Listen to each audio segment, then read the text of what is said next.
নমস্কার আপনাদের সবাইকে লাইভ টিভি বাংলায় ফিল্মি সফরে স্বাগত। আজকে আপনাদের ফিল্মি সফরে আমি আজকে সফর করতে নিয়ে চলে এসেছি আপনাদেরকে সিনেমা শুটিং ফ্লোরে। এতদিন ধরে আপনারা ধারাবাহিকের শুটিং দেখেছেন, প্রথমবার আপনাদের দেখাবো সিনেমার শুটিংটি কীভাবে হচ্ছে, আর এই সিনেমাটা কবে আসছে, কারা কারা কাস্ট আছে, গল্পটাই ভাই ঠিক কীরকম তা জানতে কী করতে হবে, অবশ্যই চোখ রাখতে হবে পুরো ভিডিও জুড়ে। আর দেখতে থাকুন কী কী হচ্ছে শুটিং ফ্লোরে, কীভাবে শুটিং হচ্ছে। চলে আসুন আমাদের সাথে।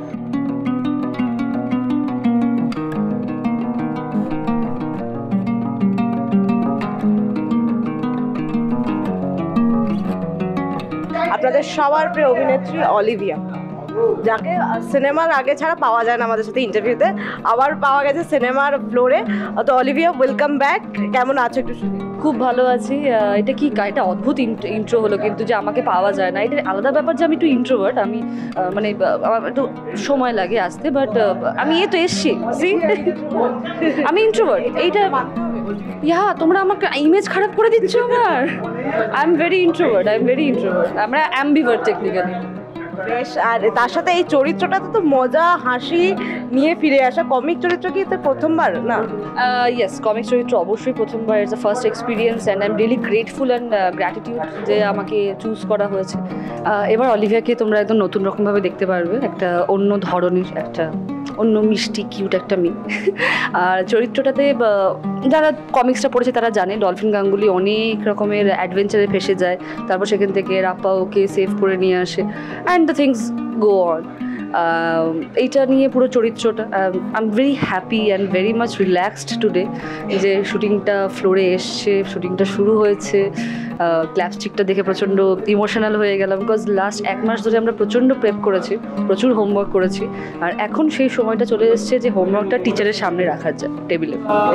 বেশি 1 মাসের অধ্যবসায়ের মধ্যে অলিভিয়া কি গল্পটা পুরোটা পড়ে নিয়েছিল আগেই পড়া? ইয়েস, আমার সব পড়া হয়ে গেছে। ইভেন এই 1 মাসের মধ্যে ধীমানদা আমাদেরকে ডেডিকেটেডলি কমিক্সটা পড়িয়েছে, কতগুলো রেফারেন্সেস ফিল্মস দেখিয়েছে, কত কেমন টাইপের আমরা শ্যুট করবো, এটা ভীষণ একটা ডিপ আমরা প্রসেসে গেছি, অ্যান্ড আই এম শিওর আমরা সেটা ডেলিভার করতে পারবো। লাইক আমার ক্যারেক্টারটার নাম হচ্ছে মোমো।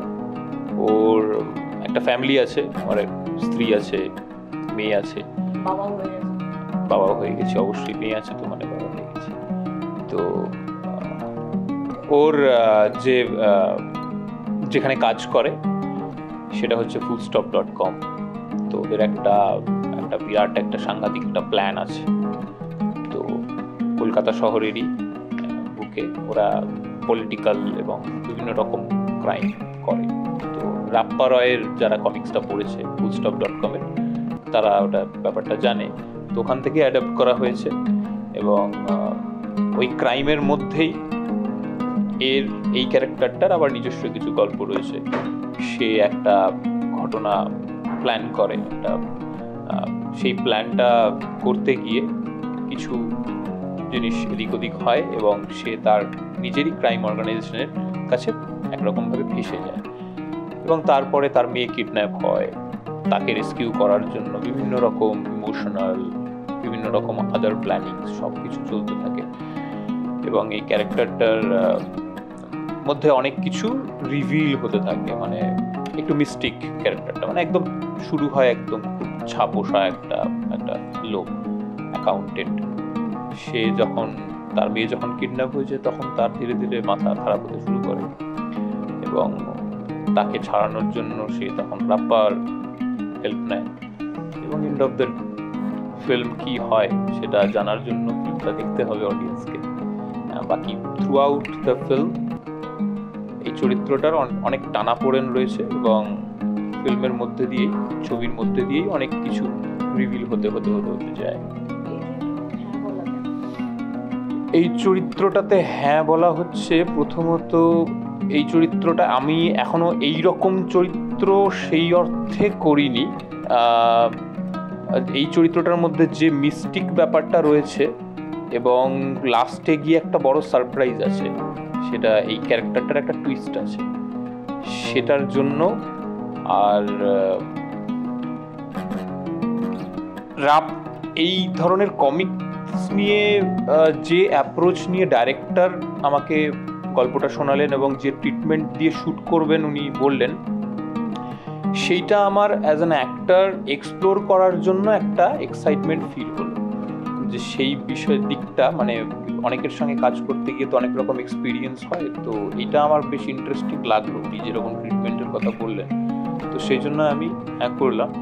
এবং উনি যেরকমভাবে আজকে সারাদিন যেভাবে শ্যুট হলো, আজকে ফার্স্ট ডে অফ শ্যুট, উনি খুব প্রত্যেকটা শটই মানে আমাদের এখানে যেভাবে শ্যুট হয় যেটুকু দরকার সেটুকুই শ্যুট করবো, বাকি আর কিছু দরকার নেই। উনি প্রত্যেকটা শটই শুরু থেকে শেষ অবধি পুরোটা নিচ্ছে, এবং প্রত্যেকটা শটেরই মানে এডিটিংয়ের জন্য যে আলাদা করে আমি রেখে দিলাম সেরকম নয়, মানে একদম প্রত্যেকটা শট পারফেক্ট করেই তবে উনি ওকে করছেন, যেভাবে সাধারণত এখানে হয় না। তবু উনি সেটা টাইম লাগছে, কিন্তু উনি সেভাবেই করছেন। তো সেটাও একরকম অ্যাজ অ্যান অ্যাক্টর একটা এক্সপিরিয়েন্স। আমার এখানে চরিত্রটি হচ্ছে একজন হাউসওয়াইফ। আমার হাজব্যান্ডের চরিত্রটি করছে দেবাশিস মণ্ডল। আমার মেয়ে রয়েছে, মেয়ে কিডন্যাপ হয়ে যাচ্ছে। তো মেয়ে কিডন্যাপ হয়ে যাবার পর যে ঘটনাগুলো ঘটছে সেটা এই মুহূর্তে বলতে পারছি না, সেটা দেখার জন্য একটু ওয়েট করতে হবে। দেখো, আমার স্ক্রিপ্ট পড়ার পর যেটা মনে হয়েছে যে এখানে আমাকে একজন মা হয়ে উঠতে হবে। তো আমাকে মা হয়ে ওঠার জন্য ঠিক যা যা আর কি দরকার আমি ঠিক সেভাবেই মানে আর কি নিজেকে তৈরি করেছি।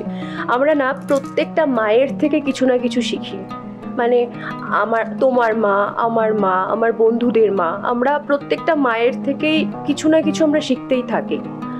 তো মানে কিছুক্ষণ আগেই যেরকম মানে একজনের মা তার মানে মেয়ের জন্য খাবার বানিয়ে পাঠিয়েছে বেশ যত্ন সহকারে, তো সেটা দেখলাম। মানে এগুলো হচ্ছে মায়ের ভালোবাসা। তো শুধুমাত্র যে পার্টিকুলার আমার মায়ের থেকেই আমি মানে সবটা আমি নিয়েছি সেটা নয়, মানে মা মানে তো মাই হয়।